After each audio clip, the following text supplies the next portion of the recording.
Meu amado povo de Deus, queridas famílias, irmãos, irmãs, chegamos à sexta-feira, amados, e hoje é realmente um dia para a gente colocar na presença de Deus tudo aquilo que nós vivemos da segunda até a sexta-feira. Eu creio que na vida de muitos de nós aconteceu muitas coisas durante a semana. Às vezes num dia acontece tanta coisa. Imagine numa semana. Situações que nos alegram, situações que nos entristecem. Mas eu acredito também que há sempre a esperança no meio. Apesar da dificuldade, mas eu acredito que vai sempre acontecendo algo para que assim a gente não perca a esperança, não perca a fé. Às vezes, muitas das vezes, eu acredito que até nos vem mais essa palavra de esperança, de conforto, até por meio de alguém que a gente nem espera. Aliás, num tempo desse, nós vivemos do inesperado. São muitas situações inesperadas, mas dentro das situações inesperadas eu quero dizer que tem a situação inesperada que nos são boas, que nos dão a força e nos faz sentir que não estamos só. É bom. E eu sei que Deus faz isso conosco. Eu sei que Ele faz. Nem sempre nós conseguimos fazer uma leitura da palavra de Deus, daquilo, das manifestações de Deus a nós. Mas Ele manda pessoas, Ele manda situações, acontecimentos, fatos, para dizer assim: olha, eu estou aqui. E é claro, nós não podemos assim, amados, ficar imaginando que agora Jesus, do jeito que Ele subiu ao céu, Ele vai descer na nossa frente e dizer: ei, Padre Marcos, eu estou aqui, meu filho. Não, Ele vai mandar alguém. Ele vai mandar uma situação. Às vezes são pequeninas coisas que ali nós vamos conseguindo interpretar e ver que tem a presença de Deus. São os gestos mais simples. Por isso Deus passa muito despercebido. Porque nós esperamos um Deus muito grandioso que vai se manifestar com acontecimentos grandes. E aí quando Deus diz, vem uma brisa leve, como foi para Elias. Vê o fogo, vê o vento, vê a tempestade. Depois de tudo isso vem uma brisa leve, e nela que o Senhor estava. Então é dessa forma que Deus vai se manifestando. Até porque quando nós estamos naquela situação, naquele envolvimento, naquele acontecimento, o coraçãozinho fica de tamanhozinho, a fé quase desaparecendo. E aí nós não conseguimos ver absolutamente nada.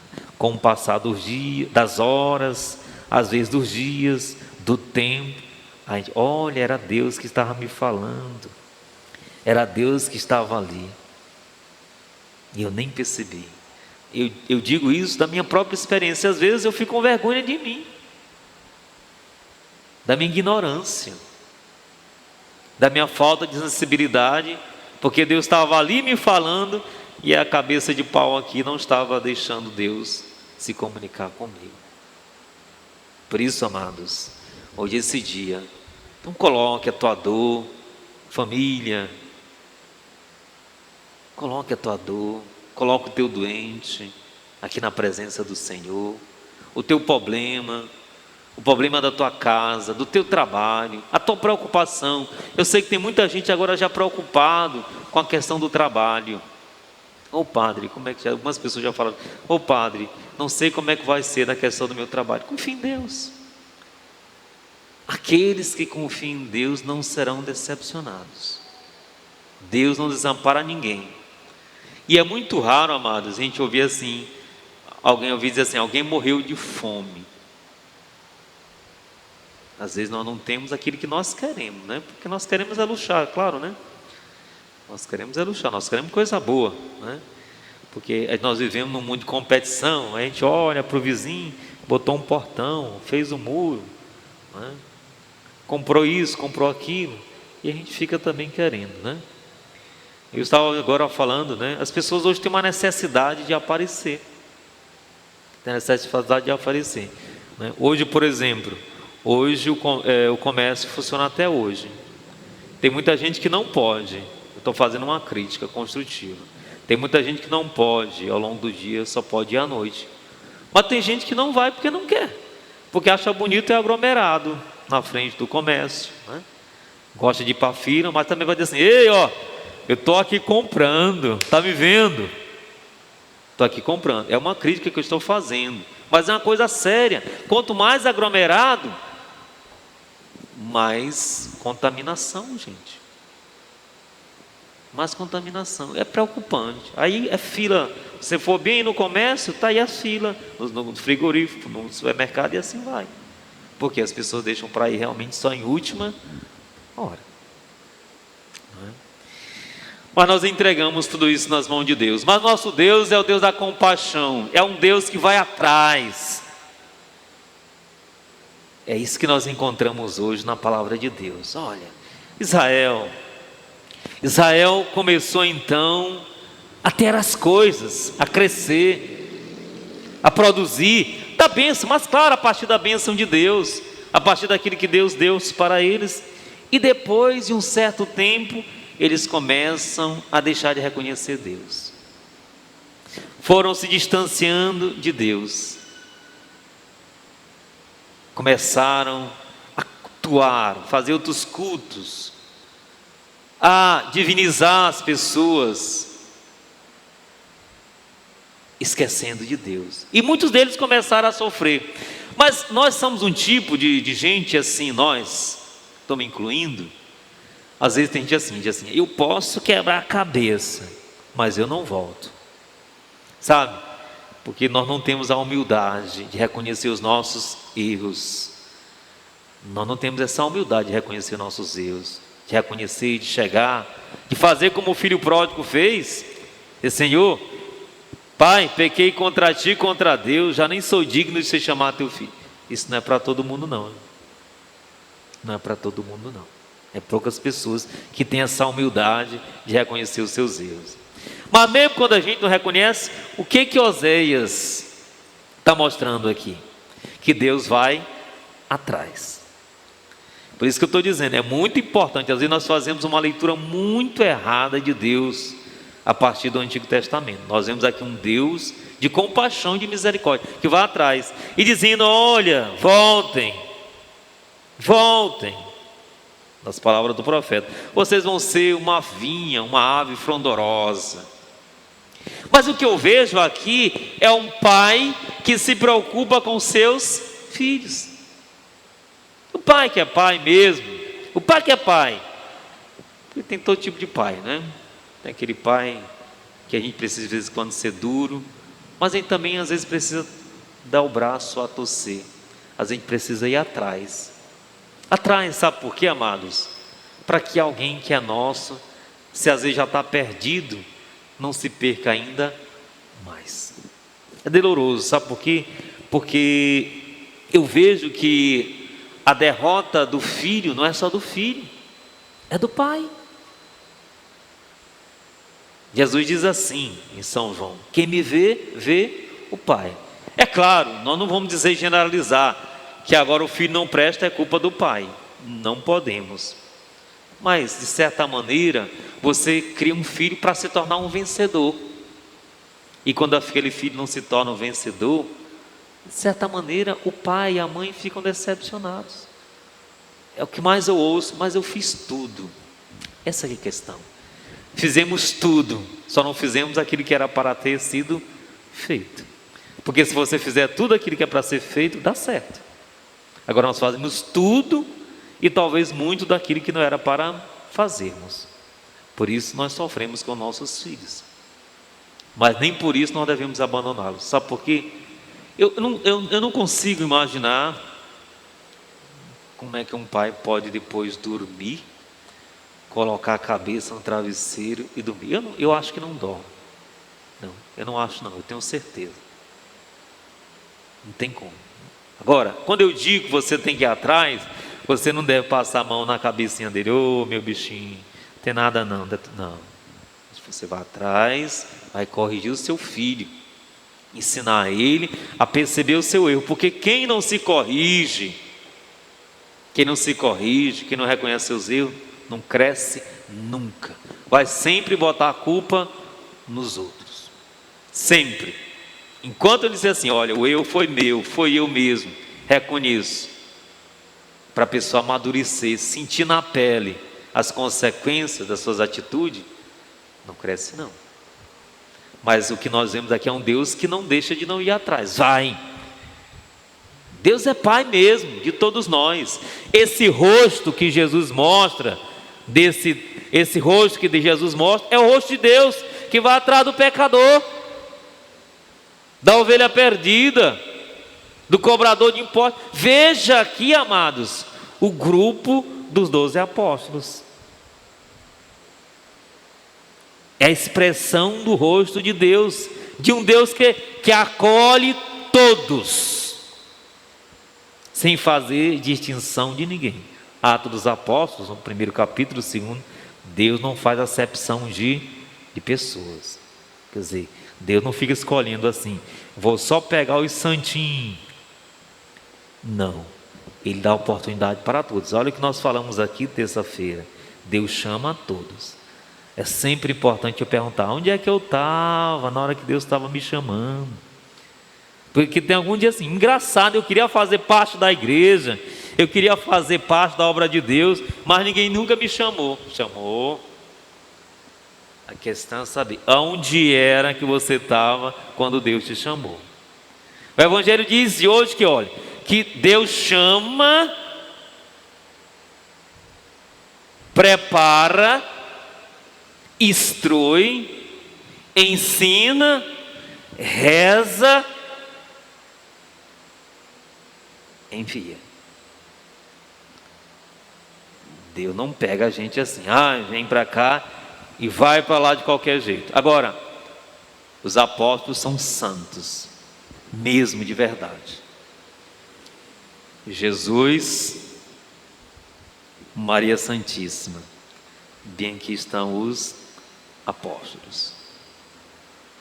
Por quê? Primeiro, porque apesar do pecado, da vida humilde, da ignorância, de muitos deles até trair Jesus, mas na hora que Jesus diz, olha, vem e segue-me. Esses homens deixaram suas casas, deixaram suas famílias. Diz até o Evangelho que Pedro tinha uma sogra, era casado, né? Tinha família, deixou tudo para seguir o Senhor. Imagine, amados, isso não era coisa fácil, não era uma coisa fácil, deixar minha profissão, minha família e seguir atrás de um homem que eu nem sei se realmente ele era esse Cristo esperado. Ele não tinha essa certeza que nós temos hoje. Não pense não, que eles sabiam das coisas como hoje a igreja nos ajuda, tem as teologias que nos ajudam a conhecer, a rezar a Deus. Não era desse jeito não, eram rudes, de verdade, ignorantes, não sabiam o que era Deus. O entendimento de Deus deles era a concepção do Antigo Testamento, e muitos deles viviam à margem, porque eles não se encontravam dentro desse Deus que era pregado pelos doutores da lei. Se tivesse pecado, se não cumprisse a lei, esse homem não era digno de Deus. Então muitos deles não se achava digno. Olha, veja bem, amados irmãos, lá no templo, o fariseu e o cobrador de impostos ficou lá de longe, batia no peito: Senhor, tem de piedade de mim, porque sou pecador. O fariseu arrogante, conhecia a lei: Senhor, eu te bendigo e te louvo, porque eu não sou como esses outros aí, adúlteros, ladrão, etc e tal. Então, de repente, chega um homem passando Eles pescando, ei, vem, segue-me, que eu quero fazer de vocês pescadores de homens. Deixar tudo, deixar pai. E Jesus era o objetivo: deixe que os mortos enterrem seus mortos. Rapaz, é sério? Homens santos, brutos, mas santos. Santos até realmente conhecer Deus. Não era fácil, um dia assim, mas os discípulos custaram. Não era fácil. Não foi fácil. De repente, quando eles começam a crer naquele homem, ter a certeza, o homem é crucificado.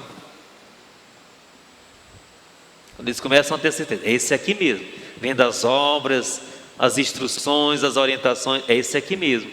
De repente, o homem é crucificado da pior forma possível, é morto. Quer dizer, desaba. Nós, coisinhas do dia a dia, desabamos. Imagine a situação de você ver o seu mestre, que curou, perdoou pecados, ressuscitou, e agora o homem não se mexe absolutamente para nada. É de fato esse cordeiro que o Evangelho vai falando. Quer dizer, por isso Jesus diz assim: ser cordeiro não é ser bobinho não, mas é ser pacífico, é homem da paz. Por isso os apóstolos eram os cordeiros de Jesus, a exemplo do próprio Jesus. E o papel realmente nosso é de ser o mediador. Mediador no sentido, não mediador como Jesus, mas no sentido de mediar, ou de levar, de ser um meio pela qual nós levamos o homem à presença de Deus. E foi isso que os apóstolos fizeram. Agora, a missão é fácil? É não, gente. É não. Se fosse fácil, nós não passaríamos tudo que nós passamos. Se fosse tudo fácil, eu acredito que não tinha pandemia. Se fosse tudo fácil, não teria vírus. Se fosse tudo fácil, não teria doença. Se fosse fácil, não teria briga. Se fosse tudo fácil, os casais não se separavam. Tudo era perfeito. Mas é difícil. É difícil, sabe por quê? Porque tem um caminho aqui que é o de Deus. Um caminho que é de Deus, que não é colorido, tem dificuldade, mas está aqui na frente, tem um bem facinho. Ei, Jean, vem meu filho, tu é novo, deixa esse negócio aí. Todo dia tu está sendo besta aí, tu podia estar aqui com a gente, não é? Aí o cara começa a encher o saco. A pessoa encher o saco, tu é muito besta, tu está ganhando quanto? Porque assim, no mundo capitalista, se não ganhar dinheiro, então não funciona nada. Ó, um menino desse daí, tudo novo, bonito. Rapaz, vocês são para a igreja, são para a igreja. É assim, os outros começam, o diabinho, usado pelo diabo, né? Aí o diabinho, tentando para te desviar do propósito de Deus. Assim, acaba se enchendo, eu não vou mais não. O que foi? Não, os problemas aí. Não, é os colegas, é as amizades, né? Quer dizer, então assim, rapaz, vamos para ali, que é ali que tem muita coisa, que é bom, é tudo fácil, né? E aí nós brasileiros já temos um mal e uma visão ruim, eu já falei sobre isso, de querer dar jeitinho em tudo. De querer dar jeitinho em tudo. Aí dando jeitinho para não sofrer, para não passar isso, não é? E aí a gente vai nesse caminho que o diabo vai ajeitando para a gente. Mas esse caminho não sabendo nós que está nos tirando de Deus. Então é por isso, amado, que a igreja não está cheia. É por isso que tem um monte de igreja. Um monte de igrejas. Mas é bom, padre. É bom, padre. É não. Não é não. Sabe por quê? Vou lhe dizer. Porque cada uma dessas não está interessado em mostrar o verdadeiro caminho. Está interessado em ter adepto, de gente lá dentro. E para isso eles não medem esforços de agradar no sentido de fazer o que as pessoas querem. E seguidor de Deus, de Jesus, não é para ser agradado no sentido de fazer o que eu quero. O seguidor de Deus é aquele que confia em Deus e espera ao tempo de Deus a recompensa. Agora, Deus dá. Não na hora que eu quero. Deus dá no tempo certo. E muito dessas igrejas nos falam de uma recompensa que não vem da parte de Deus. Porque não existe graça sem sacrifício. Essa graça que vem sem sacrifício, ela é falsa. Ela não é verdadeira, é mentirosa. Não se iluda com riquezas da noite para o dia. Com graça sem sacrifício. Se você está recebendo a graça, pode ter certeza, você fez alguma coisa por merecê-la. Merecê-la no sentido, você fez alguma coisa que Deus se agradou e está te dando agora a recompensa. Portanto, amados, é o caminho do discípulo. Agora, o caminho do discípulo não pode ser diferente do caminho do mestre. Né? Por quê? Por que não pode? Porque se eu não quero passar por nenhuma situação, eu estou me julgando melhor do que Jesus. E quando nós vemos, Jesus passou por muitas situações, sofreu, foi rejeitado. E quando eu digo que eu quero seguir Jesus, eu tenho que ter essa consciência. Eu vou ter problema na comunidade, porque um monte de gente que pensa diferente. Dentro de casa, tem entendimento entre nós? Sempre? Tem nada. Cada um pensa de um jeito, cada um age de forma diferente. Então não queremos que na evangelização vai dar tudo certinho, tudo bonitinho, não. Tem os seus altos e baixos. Mas o importante é a gente não desistir e seguir no caminho de Deus como os apóstolos. É natural que ao longo do caminho, não é? Tem as baixas, a vontade de desistir. Mas não devemos, porque o bem maior virá depois. Jesus se sacrificou, mas depois, né? Depois a carta aos Filipenses, né, faz uma exaltação bonita a Jesus, né? Embora fosse da divina condição, ele não usou desse poder divino, mas depois morrendo, Jesus ressuscitou e elevou aos céus, né? O exaltou o seu nome e o tornou grande. Quer dizer, quando eu faço a vontade de Deus, aí sim, né, eu me torno grande. É aquilo que o Evangelho de Lucas mais tarde vai nos dizer sobre o retorno dos apóstolos à missão, né? Quando eles estavam, Senhor, até os demônios nos obedecem. E Jesus diz, alegrai-vos não por isso, mas porque os vossos nomes estão escritos no livro dos céus. É isso, né? Lembrar, amados, que esta vida é difícil, mas tem suas alegrias, mas ainda não é a vida perfeita. E todo esse caminho nosso é para alcançar a glória de Deus, que começa aqui, mas se planifica lá no céu. Concluo dizendo, amado, que você que passa por uma dificuldade, olhe para os apóstolos, olhe para Jesus, olhe para Maria, que perdeu seu filho amado, querido. Olhe para a dificuldade da vida, é assim. Mas a gente se torna vitorioso e grandioso, e onde nós superamos a dificuldade é em Deus. Pois que Deus abençoe, renove nessa sexta-feira a nossa fé, a nossa esperança, as nossas forças, para que nós não desistamos. Não desista, continue firme, depositando a tua fé, a tua esperança no Senhor, porque é nele que nós encontramos, só nele, só ele que não nos decepciona. Porque Ele é o Senhor, Ele é o vitorioso, Ele é o grandioso, já é vencedor de todas as situações. Nele que aprendemos e é nele que nós também vencemos. Que Deus te abençoe, amados, com a tua casa, te dando a fé, a força e a esperança. Louvado seja nosso Senhor Jesus Cristo. Para sempre seja louvado, amado e adorado.